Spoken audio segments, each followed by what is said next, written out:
Kahit anong dami ng pera mo, pag nawala magulang mo, still, may malalim na lilikhaing vacuum sa puso mo at sa buhay mo. Kahit anong dami ng barkada mo, pag nawala ang magulang mo, still, may malalim na may iwang vacuum sa puso mo at sa buhay mo.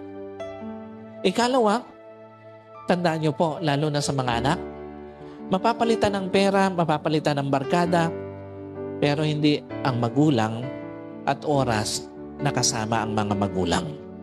Time will come, mauubos ang oras na kasama mo magulang mo. Kahit anong oras, pwedeng mapalitan ang perang nawala sa'yo, pero hindi ang magulang pag nawala na sa piling mo. Kahit anong oras pwedeng mapalitan ang barkada, pero hindi ang magulang pag nawala na sa piling mo. What's the point?